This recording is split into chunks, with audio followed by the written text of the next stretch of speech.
Alright, is there a 4-star Brogni in here?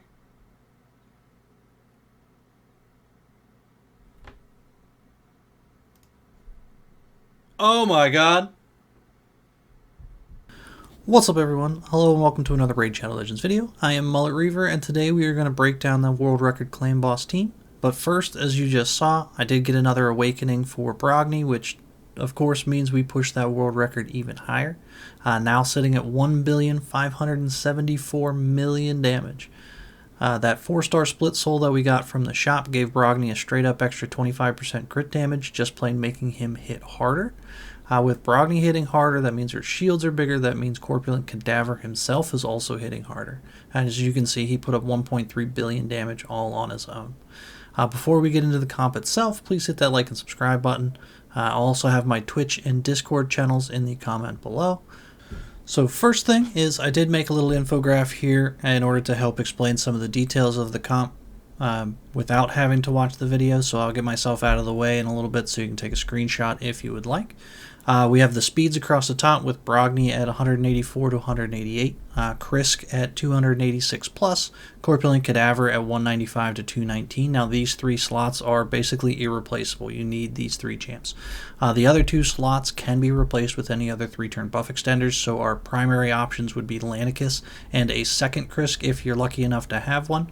Or the replacements that are suitable for them are directly below them. So Anchorite would be the best replacement for Lanicus, Hellborn would be the best replacement and most common one for the second Krisk, and then we have the other buff extenders right below that, being Demitha, Sandlash Survivor, Godseeker, Neri, Valerie, any other buff extenders on a 3-turn cooldown.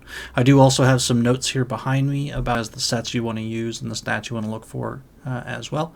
So we'll go into more details in this, but I just wanted to share the infograph, and I will get myself out of the way right now and give you guys a chance to look it over without my face in front of it.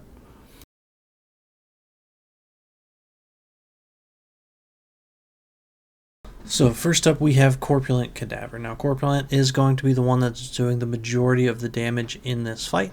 And the way we do that is purely by mitigating as much damage from him as possible. So to do that, we do have the Stalwart set, which is going to reduce 30% of the AoE damage that is coming his way. The Defiant set that is coming in the next Forge Pass is actually going to be pretty good because it's basically the same thing, except it's 2-piece and half the damage mitigation, along with an extra 10% defense boost. So 2 sets of Stalwart and a Divine set, or if you have a shield set on somebody and 3 sets of the Defiant, is going to actually be pretty helpful when building out Corpulent. You can see we also have a full set of Revenge accessories for him. That's going to provide as much chance for us to counterattack whenever he gets hit as possible. For his stats, we've got him at 55k defense, almost crit capped. 70 is going to be actual full crit cap, which we'll explain later. So he's at 62. It's almost there. It doesn't make a huge difference because his damage that he does based off the size of his shields is actually a set amount. That doesn't change whether it's a normal hit or a critical hit or a weak hit, anything like that. He does have a basic hit on top of that bonus damage, which is where this damage stats are going to come into play, but it's really only like 10 to 20k defense or difference for each hit, so it's not really a big deal. You want to focus on defense and get him to the right speed. For masteries, we do have down the defense tree for an extra little bit of mitigation where we can get it, and all the way down to the War Master on the attack tree. That's going to give him the extra chance for the War Master proc, get him a little bit more damage on all the times that he's attacking, because he is the one that is going to do or attack the most out of every other champion. After that is going to be our second Krisk. Now this is the 245 to 264 3-turn cooldown slot. So this Krisk can be replaced by any of the other champions that we had listed. Typically it's going to be your Hellborn Sprite, Demithas, Sandlash Survivor, Anchorite, anything like that. So don't worry about the fact that I'm using a Krisk. I use him for other reasons because he's the stun target and it puts up decreased defense and things like that. If you don't have a second Krisk, don't worry about it. Use anybody else. But you can see we have him in a Guardian set along with a Divine set. Also a mixture of Revenge and Refresh accessories. This is to allow him to do his A2, his buff extension, as often as possible, as well as get a couple extra hits in where he can once he gets attacked. For masteries, for this slot specifically, I do highly recommend the Bulwark Mastery. It's an extra layer of defense, or extra layer of damage mitigation on top of everything else. It's an extra 5%. One thing you do want to be conscious of if using this with the Phantom Touch Mastery is that Bulwark applies directly to HP.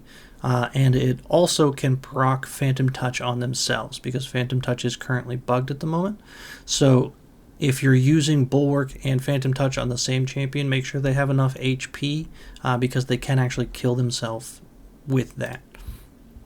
Other than that, we're going down support. We're getting Cycle of Magic for the extra chance on the skill cooldown. We're also getting Master Hexer for the extra stack on the decreased defense and decreased attack buffs that we're putting up.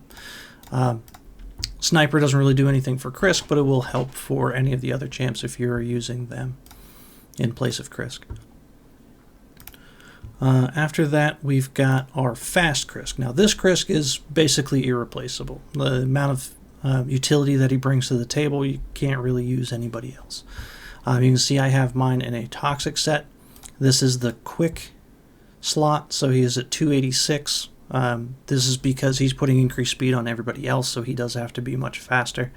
And then you just want to put a lot of defense as much as you can on him, and enough accuracy so he can land his debuffs. I also have a full set of refresh accessories, allowing him to do his A2 as often as he can.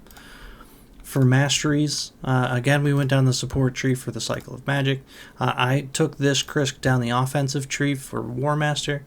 If you find that he is dying too quickly, you can go down defense tree for the Iron Skin Mastery to get some extra defense on him and some extra mitigation from Blast Proof, a little bit more defense off of Tough Skin, things like that, to help keep him alive.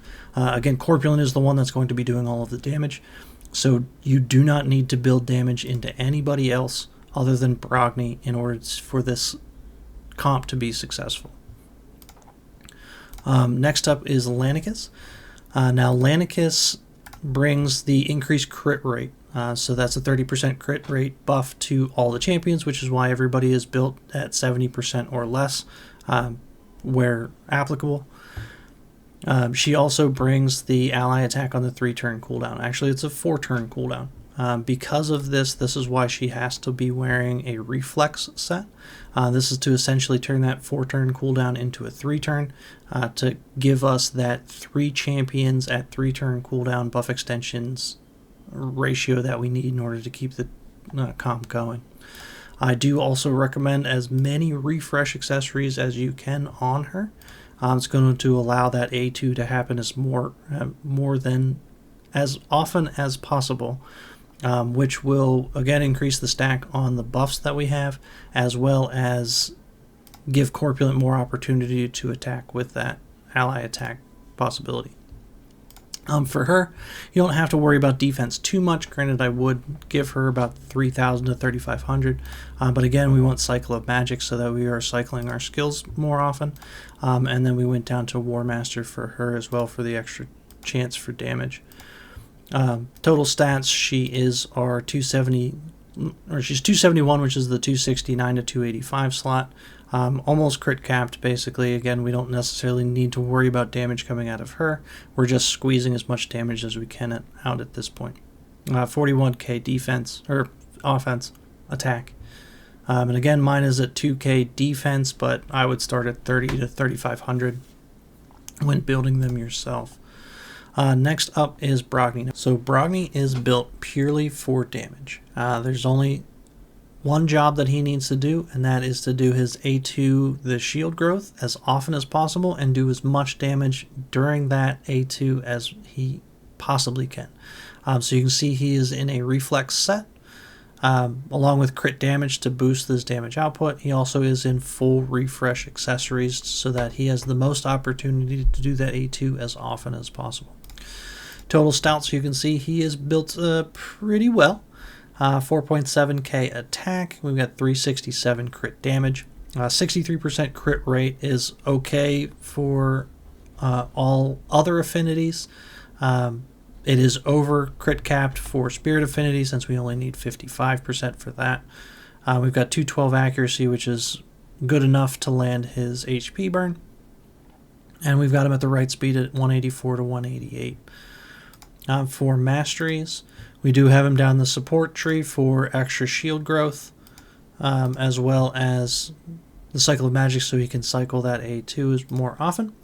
We also have the Master Hexer and the Sniper, so that he has a better chance to land the HP burn, as well as 4 longer. Now with him, we do want to grab the Blade Disciple Mastery, which is going to give him 75 attack, which is basically 10% of his base attack. So it's much better choice than just grabbing 5% crit rate when we don't really need all that much crit rate. Going down to Giant Slayer. Now Giant Slayer still is the best option as far as total overall damage for the comp for Brogni, because you are going to get all the procs from his shield reflect. However, one thing I recently discovered is that I used to say that the damage from the Giant Slayer proc in itself, or the War Master proc if you were choosing to do that, that extra damage applies to the shield growth. Unfortunately, it does not. I just recently figured that out, and my mind is still blown about it, because for nearly a year I swore up and down that that damage applied, and I was wrong. So I apologize to anybody for that one. So for awakenings, you have a couple of options for awakenings depending on the champs that you're using, as well as the level of awakenings that you have for each of the champs. For Corpulent, there's really only one choice, and that is the Faultless Defense. It mitigates extra damage on the additional hits during the AoEs. Again, we want to mitigate as much damage from Corpulent as we possibly can, and this is the only awakening that does it, the only blessing that does it, and is absolutely what you want on him. You can also do that if you are not using a second Krisk. If you're using like Hellborn Sprite or something like that, you can absolutely use the Faultless Defense on her as well to help keep her alive as often as you can, or as long as you can. One of the more important blessings to get is going to be Cruelty. Now, Cruelty reduces the defense of the clan boss by a certain amount. Cruelty does not stack, and you do not need to put Cruelty on more than one champ. It's only going to go to the level of the highest awakened champ that you have. So putting it on multiple champs is only going to get to the level of the highest champ faster. For instance, mine is 5-star, so I get a 15% defense reduction. If I had it on multiple champs, it would only take less than, or it would still only get to the 15%, but it would get there with less hits from Krisk, because you'd have 2 champions attacking. So you do not need Cruelty on multiple champs. It does not make any difference. But it is absolutely a very important blessing to have in the comp. The other one is going to be the Brimstone for the Smite debuff. With the long length of the fight, because you're going 130, 140 rounds, clan boss turns into it. This is actually going to add almost 20 million damage to your score. Even at 1 star, at 20% chance of placing it, you're going to have it up most of the time, because it is a 2-1 comp. So this does actually add quite a bit of damage in the long run. The third one for Brogni, the most important one you're going to want, if you ever get your Brogni to a full 6-star awakened, then you would want to use Crushing Rend, which is essentially going to add basically a Savage set to his build without actually having to put him in Savage gear. It's going to make him do way more damage specifically for that A2, which is all his job is, do more damage. Other than that, I have him currently in Phantom Touch, so he just has a 40% chance of just doing some extra damage. That doesn't apply to the shield increase at all either. It's purely just extra damage right now, which once I get him to 6 stars will be changed. So the last thing then is the presets. So for mine, the first Krisk here, that is going to be our slower Krisk, the one that can be replaced with any other of the buff extenders. We are just straight turning off his A3. We're not using that at all. We are just leaving the buff extension skill along with his A1 open. For the fast Krisk, that one we are opening with the A3 in order to give everybody the increased speed, and then we are turning it off and never using it again, still just leaving the buff extension and the A1. Brogni, same thing. You're going to see a pattern here. We're opening with the A3 and then turning it off. He is sticking with just his A2, which is the buff, the shield buff, along with his A1. Lanicus, exact same thing. We're opening with her A3 and shutting it off. The thing with Lanicus is that her A3 does grant a chance of an extra turn. We cannot let that happen. So if you start the run on auto and she takes the extra turn on her first turn, close the game, start over, just rerun the key. Other than that, turn it off so that she only uses her A2 as well. Corpulent, we only want him to do the A1, so we're turning off both of his other active skills and just letting him A1 the entire time. And it's just that simple. So with that setup, then it's full auto from the start as long as Lanicus does not take that second turn. Alright, so that will do it for this one. Leave me some comments down below. Let me know what you think. Did I forget anything? Any other questions that you have? Feel free to hit me up in Discord or stop by Twitch when I'm live. I'm happy to answer any question that you got. Other than that, we will catch you guys in the next one.